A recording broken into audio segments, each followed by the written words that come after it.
Welcome back to From Corporate to Cashflow. We are Andrea Cannon and Liz Schwab, two pharmacists navigating the process of building time and financial freedom through real estate lending and investing while working our day jobs. Navigating the journey is difficult, but our podcast guests are experts in showing us how it's done. And today we are super excited to have Rachel Davis here with us today. Rachel, thank you so much for joining us. Thank you. I'm happy to be here. Thanks so much. Like Andrea said, we're super excited, especially me, because I haven't had the chance to actually meet you yet. And so I'm very excited to hear about your journey. So with that in mind, let's go ahead and get started and tell us, where you're from, where you came from, where did you get the motivation to go into real estate, basically, and how did you transition into it to get to where you are today? Wonderful. Yes. Well, my name is Rachel Davis. I'm located right now just south of Charlotte in a town called Fort Mill, South Carolina. And it's really important to know just about with my journey into real estate that when my husband initially brought it up last August, I was really upset about it. I was working at something called Veterans Benefit Live. I was seeing like 1,400 veterans in Charlotte to help them get their VA disability rating. I had been working 72 hours with very little breaks. And he's like, hey, we should do this. I was furious. But the more I started learning, it really clicked with me that you don't save your way into wealth, you invest your way into it. And so I'm one of those people that's all gas, no brakes. So as soon as I started learning, I just wormholed my way into it. And by January, candidly, working a W-2 had never really worked for me. I'd been in the Army for 8 years. I'd worked in government. I'd been promoted. I was working on general officer level staffs. I had a very good career, but I left government because I was bored. And then I went to do sales at a military company or a military staffing company, got bored, despite the fact that I created 2 new verticals. And I started realizing at my previous job as a network director in a veteran nonprofit here in Charlotte that the number one requested service in our city was affordable housing. And we could not perform as a nonprofit. And I looked at Michael and I said, this is it. Like, this is my sign. I need to leave this job and I need to focus on this 100%. And that's where I've been making partnerships with Pad Split, using the partnerships I already have from my social services network and talking with local government. Wow. And you said that was just a year ago? Yeah. Amazing. That's amazing. Yeah. We always talk about different personalities, right? And the different journey. Where I definitely say I'm a little bit slower, but I love the personality type that you hit the gas and you go, Yeah. because so much of it is about taking action. You learn faster, you Yep. probably make mistakes faster too, but then you overcome them and you just go, right? Absolutely. I want to be really clear too that my husband and I had mailbox money from our VA disability pensions prior. And so Mm. sometimes like we talk about taking action and people are like, that's it, I'm going to go. We had a different financial like Mm. background to be able to afford for us to be able to do that. And I think it's really important for me to be honest with folks about Yeah. that so that they don't think like I'm just going to quit my job. Like no, absolutely not. Do not do that. Like do what you guys are doing until it makes Right. sense. Right. For sure. For sure. And your focus is more so with veterans, correct? Absolutely. My father served in the military for over 30 years. Like I said, I did 8. Between my husband and I, we have 28 years of service. Wow. If you just include the military, and almost 2 years, I'm sorry, almost 4 years between the two of us deployed in Afghanistan. Okay. Well, thank you for your service, first of all. But We wow, were that worth is, it. yeah, that is amazing. I would love for you to maybe share a little bit more information about like specifically the types of loans within the military, just so anyone who is listening can kind of understand maybe the intricacies of a VA loan. Yeah. Actually, oddly enough, I work with my wholesaling. I partner with Mike Jackson, who wrote the low equity Hmm. semester. So anyone future watching this, like if you have not watched that and you do anything with subject to, stop listening to me talk and go listen to the low equity course. But I wrote a book on or an ebook on working with agents on the VA loan in subject to low equity positions.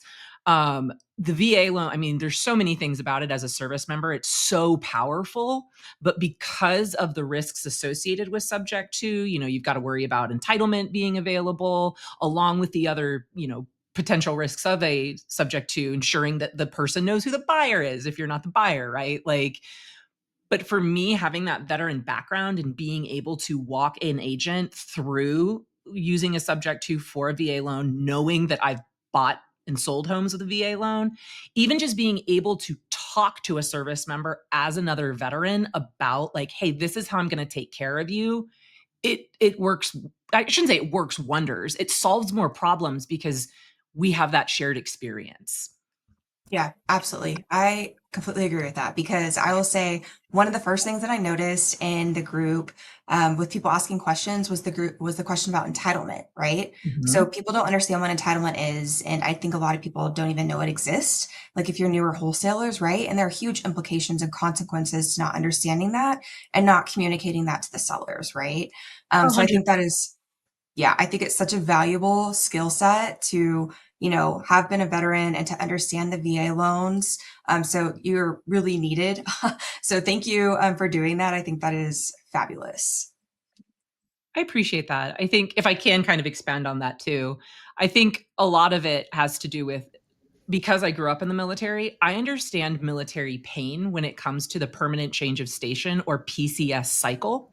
Mhm. And I understand because I've served with these people and understand why they're in low equity positions. Most people who join the military don't join from families with means. And a lot of these guys, the VA loan, they're the first person in their family that can purchase a home. And when they PCS 2 years later and they have no equity and they also don't have a $10,000 check, like there's some major implications for them. And that is a group of people that I can really talk to and help, or I can work with their senior, like their NCO, to be able to walk them through the consequences of them going into pre-foreclosure and the risks with their career. Like those are honest conversations I can have that it really does. It's solving a problem that a lot of the community wants to help but doesn't know how. Yeah. No, and that makes a ton of sense. And let's do a myth buster right now, really quickly, because I think there's a couple times where things are confusing. So, true or false, you can only have one VA loan. That is false. You have a certain amount of entitlement, and it's done by county. Mhm. But you can have a VA loan for like as long as you could have 3 properties, 4 properties, as long as it doesn't extend your entitlement. But even if you do bust it, you only pay the down payment on the delta of what you've busted it. And we do have a loan officer in the sub 2 community that I can link up with people if they want someone who's not involved with the transaction to run those numbers by them. No, that's really helpful. And I think a lot of times people get so confused, like with the VA loan, oh, I already have the VA loan, so I can't do this because I need to use my VA loan again. And like you highlighted, it's really the entitlement. And I personally don't know all the intricacies of it like you do, but I know that it's definitely not true that you can only have one. And it's so interesting to work with realtors who don't, understand that or anything. And I think, as you highlighted, I learned a lot of that from Mike Jackson because I took his low equity semester course and it was awesome. Yeah. I'm a big fan of Mike. He is so smart and he teaches people how to do this ethically, which is so important. 100%. Yeah, he's just a great guy. So it's nice to have leaders like that in the community as well. Completely. So, you talked about really kind of what made you take that jump. You identified the need and all those things from working your job and going into the community and really going into real estate full time. But I'd love to hear a little bit more about like, did you do any deals before this happened? Or like, what was kind of the thing where you were like, oh, this is actually like really going to work for me to do, even though you had identified the need, but like, want to hear a little bit more about that. Yeah, no. So I'd been doing real estate without knowing it. I think a lot of people do that. Like I'd had rentals because again, my husband and I both had the VA loan, so we would just flip-flop ours just to help the other one out. But I'd done private money lending and I had not joined the community yet and I'm learning lessons from that. But the good news is even last night, I was able to have a conversation with those guys about partial payments and whatever. So this community has done a lot, not just for me in that regard, but for other people that I'm working with that aren't in the community. But I think that was really, it was, I'd had real estate, I'd made money with it before. I just didn't know about buying property creatively and not using my own money. And that's when I was like, hold on, this is incredible. If it's legal, this is great. And when I found out it was, that was like the best day ever. Yeah, no, that's awesome because I mean, man, I can totally relate to that. The first time I ever heard about like subject to or anything like that, like really like started hearing about it, I was 100%, oh, this has got to be a scam, right? Yeah. And then started learning like a little bit more and a little bit more. And I was like, oh man, this is like actually really interesting. So definitely a relatable kind of trajectory for me as well. Yep. No, absolutely. It's funny too. I was at a pad split event last night in Charlotte, and I've learned that subject to and just saying that in a group of people, it's such a mindset trigger because people will either scatter like roaches because they're terrified of you, or they gravitate to you to see how much you know and who you're connected to. So that's like been one of my favorite things is watching people like orbit you when they know about this. It's so cool. It's almost like politics and religion, right? Like you're like sub two, and people are like, no, like you said, like no or yes, like yeah, right, exactly, exactly. It's so interesting. I never thought about it like that, but it's very true. Because you have some people like that's a scam, and you're like, no, right? So completely get that, completely get that. And then so I have another question. One has to do with the PML statement that you just made, Yeah. saying that you were doing it without, like, maybe taking some of the trainings. So with PML specifically, super interested. Is there a big lesson that you learned through that you would have known earlier? So I did PML before I joined the community, and I Hmm. did it with people that our kids went to karate when they were like 3, and now they're like graduating from college. So there was a lot of trust. It's another veteran that I had also Yep. served with. And if I had had Mel Palmer's course, I would have known so many questions to ask about due diligence. Candidly, I would have hired Mel Palmer at that point. Just one, to support the community, and two, to protect myself. Right. Um, the other thing, honestly, I just wasn't educated. I'm not getting nearly the returns that I could have been. Like, I didn't know you could Mm. get interest every month, interest only every month. And I'm like, I've been what was I thinking? But again, it brings up the wonderful point about sub 2, and that's nobody knows everything. And Right. that's why it's so important when we join to find a team of people. Like, you can't do it by yourself. Find a team of people, and not just like the most eager people, right? Like, find Right. people that you vibe with that are ethical, because you're going to make mistakes, and you don't want to have mistakes be made where you look at someone like with side eye. You want to know that everyone's got each other's best interest at heart. Yeah. No, I love that. It's so true. So true. And we all make mistakes, right? Because it's impossible to know everything that we need to know. But when you're doing so many things at once, it's kind of hard to like narrow in on that one specific thing and know everything about it. So I love that. And then, so same question, like just with VA, anything. So anything that you're focusing on with wholesaling or the military, is there a big lesson that you've learned that you wish you would have known like earlier on? Yeah, I wish I could like go hit Lieutenant Platt, that's my maiden name, in the forehead and be like, go buy a duplex, go buy a Uh-huh. quadplex. Uh-huh. Like, if I had known that I could have bought a quadplex in Fayetteville right now, like, what? That would have been 2008. I'm like, it was prime time. I'm just like, Yeah. oh, Yeah. Rachel. Like, when people say, like, oh, the best time to buy a house was yesterday, I'm like, that hurts my stomach sometimes to hear, because I just think about how much further ahead I could be. So, anyone who's a veteran that's watching this, go buy a quadplex. Yeah, I think we've all had that conversation a few 100,000 times, right? Especially as with us, like that have loans and from school and such. Like, man, if I could go back and just buy that house instead of being like, I need to pay off these loans. Yes, yes. Yeah. And then my other question is, so let's say you are a veteran or you're in the military, you have the VA benefit. What is something that you would tell them? They don't know anything about the VA loans, but if you're like, hey, they want to get into real estate investing, what is one piece of advice you would give them? Yep. So the first thing I would do is tell them to reach out to me so I could have a conversation with them. Like, I really want to help and connect more veterans to absolutely doing what we're doing and creating financial freedom. But it would depend on where they were in their career. But if they're brand new, like a second lieutenant, and they don't have to live on base, I would absolutely, like I said earlier, say buy a quadplex and start learning, because that is how you make the most, like, you'll make mistakes, but you will learn so much and get so much further ahead. I think the bigger thing too is it's going to attract other people in real estate to you. And once you start being a beacon for people, that's when you start having more opportunities brought to you and you get more mentors. So the biggest thing, like I said, I would tell a brand new person to buy a quadplex or at least investigate getting a quadplex in your area if you can house hike it, but you don't have to live in that area. And then I would just tell them to go to a RIA event and start asking people who are already doing the thing how they did it. Stop taking advice from people who are not achieving the things you want to accomplish. I listened to too many people not doing what I want to do for way too long. And now it's funny because all of a sudden now they're coming back and saying, "Hey, can we talk?" And I'll always make myself available, but it does feel good to be like, "I told you. I told you." Yeah.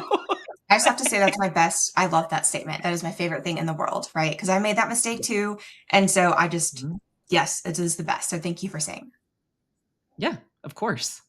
Yeah. And I mean, same thing here is, everybody has their own kind of paths, right? And so some people just feel like real estate's super risky for whatever reason. And so I myself like listen to those people for far too long. And so you're absolutely right about listening to the people who are doing the thing that you want to do, right? It doesn't mean that they're not successful in whatever they're doing, but like focus on the people that are doing the thing that you want to do and they're doing it well and learn from them, Yeah, right?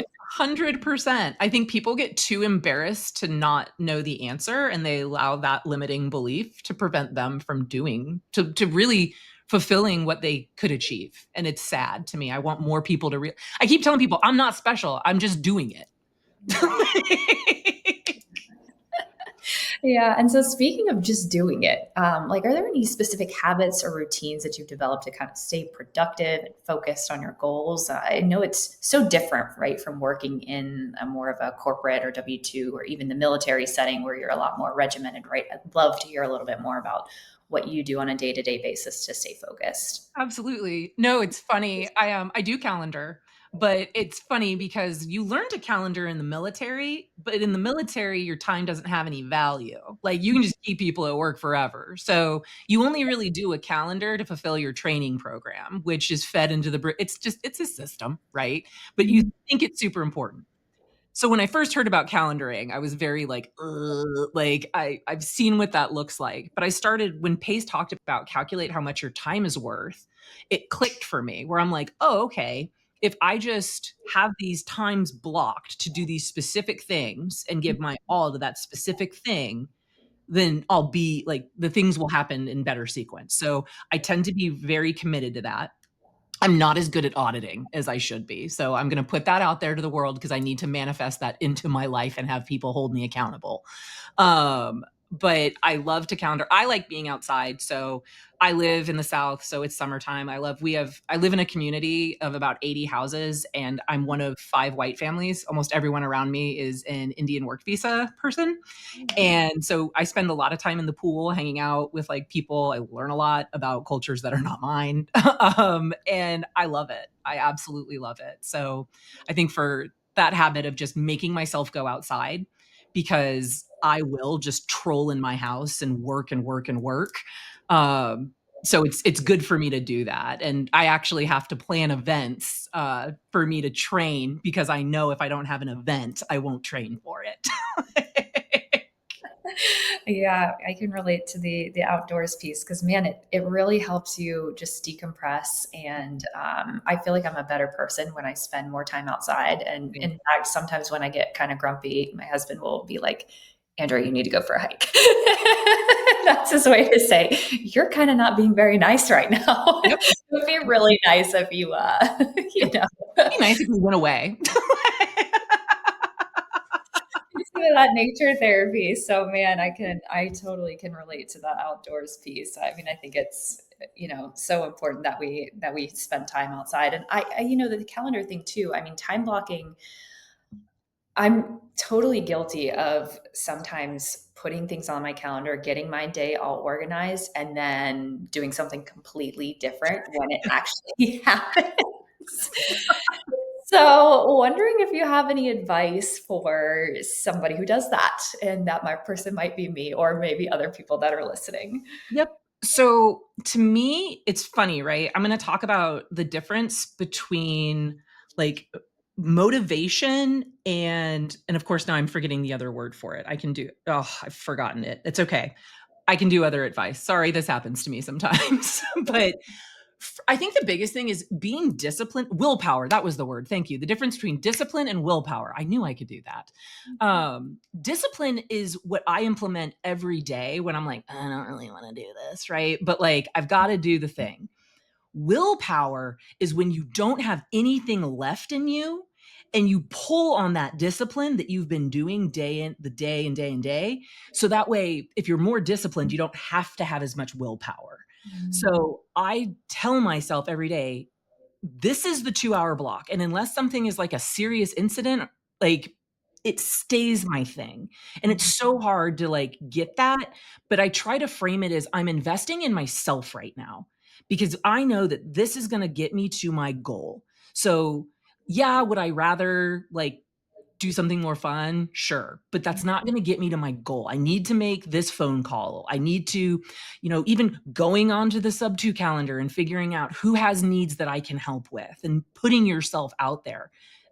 It's that simple. But it's so easy to get distracted. So the biggest thing is don't like sabotage yourself. Keep yourself organized on this is getting me to my goal. Sorry. I know I went a long way home to get there, but just invest in yourself and view your calendar as an investment in yourself. That's my short way of saying it.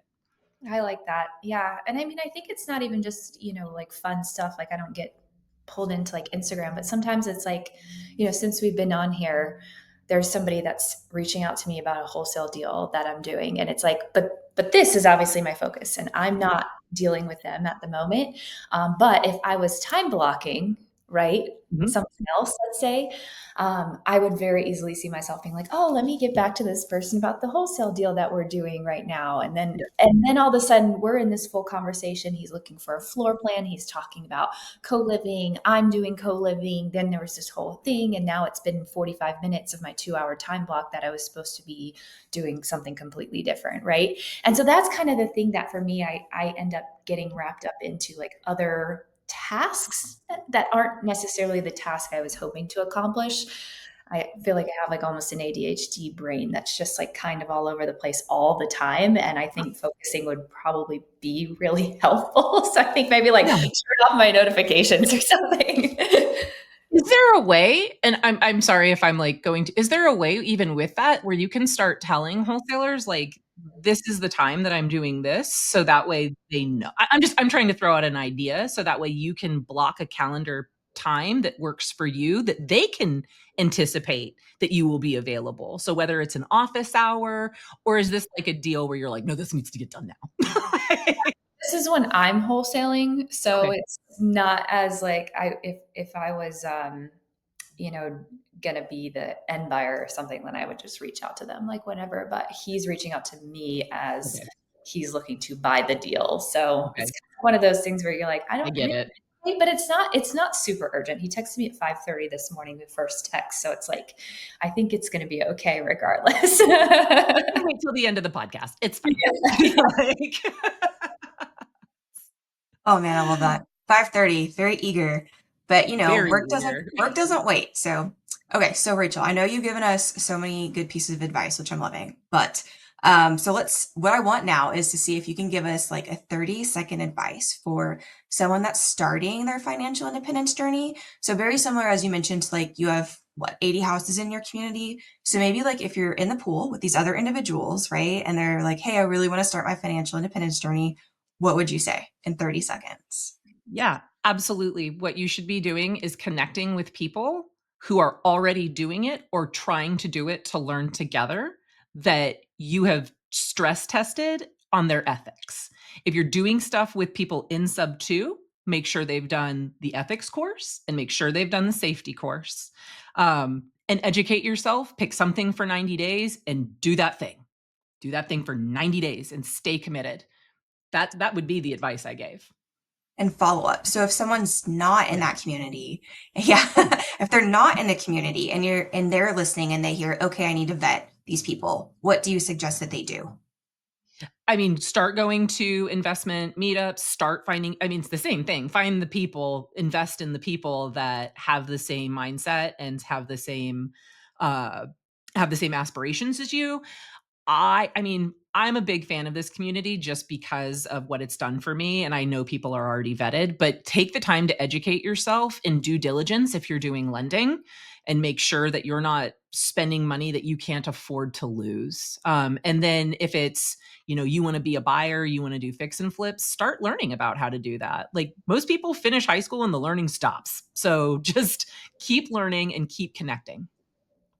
I love that. And I mean, it's really solid emphasis on just networking with people who know what they're doing and have done this in the past and are on a learning path journey similar to yours. And maybe they're just 6 months ahead of you, right? It doesn't have to be they're the world class experts on something, but they just can help you a little bit so that you can turn around and help the person who starts 6 months after you. And I think that that's how we can kind of all get better, right? And so such good advice. So I want to hear, because we haven't really touched on it yet, and this is one of the coolest parts about, or my most favorite facts about you in general. So, Liz and I both have goals to travel, explore the outdoors, and just have fun while we're building our own wealth. And so we want to end the podcast hearing a little bit more about an ultimate bucket list adventure or one you're hoping to accomplish this year. But I really want to hear about one in particular, so I hope you share about it.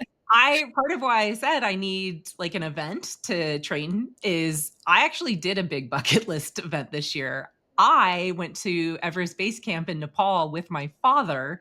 We were there for 11 days. So I closed, and the craziest thing about it is I was in Gorakshep, which is at 17,200 feet, and I didn't have running water, but I did close my first creative deal and checked it at Basecamp. I had Wi-Fi at Basecamp, but no flushing water. It's incredible. That's Yeah. absolutely What I'm incredible. hearing is that no one has any excuses, right? Right. Like, you can literally do this at the base of the top of the world. Like, it's so crazy. And I'm going to be a little self-promoting about it now, but I actually wrote a book about it. I did this with my 67-year-old father, like I said, and we're both Army veterans, and I did a lot of mindset check on the trek. So the book really talks about how my dad and I wore the same uniform, but we didn't walk the same path for a long time, how we got beyond that to be able to take a trip like this together, and how it shifted how I view real estate and really interacting with the world around me. I mean, that is so cool. And that is a bucket list thing for Yep. me that is just so absolutely so high on my list. And I can't wait to check out your book. Is it available? Yes, ma'am. So it is available on Amazon, and it's starting to be pushed into major places like Books a Million, places like Barnes and Noble. So I said, all gas, no brakes, guys. Like, I'm on a trek to be a best-selling author this year. I am doing it. I am doing it. And if you haven't done it and say I can't, then we're not listening to you. There you go. And what was the name of it again? Yeah, so the book is called The Climb: Creating an Everest Mindset. Oh, we love that. That's perfect. Man, Yeah, that's such a good story. It really is. And that's crazy because you're right, I'm you have so no water, but yeah, wow. yeah. It's and by the way, Andrea, I actually do an entire review on Alpine Ramble, the hat I'm actually wearing right now, the company that I used in the back. So if you're ever looking for like, hey, where's a reputable company? I absolutely endorse them. Awesome. Yeah. Yeah, we But yeah, love this. I think now the next bucket list thing is I want to do Machu Picchu, and I want to bring it up with my dad to go with him and my oldest stepson. I think it'd be cool to start doing this stuff with my kids. I want my kids to see their grandfather and their mom like outside doing, like, a lot of people are gonna do something, right? I'm gonna do real estate, I'm gonna write a book, I'm gonna leave my W2, but they don't do it. Like, I'm not a gonna person, I do the things, and I want to start doing them with my family. Yeah, I love this attitude. It's so funny because we need people like you, right? Because Andrea is very much so like that, right? She's like, we're gonna do it. And I'm like, okay. So I think to your point, it shows up the importance of linking up with people that maybe have a different personality than you. So that is great. So Obviously, you've given us so much advice. You've talked a lot about the military, VA loans, etc. And so I think you have so many valuable resources and input. So for everyone listening, what is the best way that they're able to connect with you if they would like to collaborate, have a meeting, etc.? Yeah, I'm all over social media. So the best way to probably get in touch with me is to slide into my DMs on Instagram. And my handle is the Rachel Davis Real Estate. I love that. I love that. Perfect. And so we really appreciate your time, Rachel. This has been so fun and also super informative as well. So I'm sure everyone listening got a ton of value out of this. I know I did personally, and so I'm sure that they did as well. And so thank you, everyone, for listening to this episode of From Corporate to Cashflow. We will see you next week. Thanks, guys.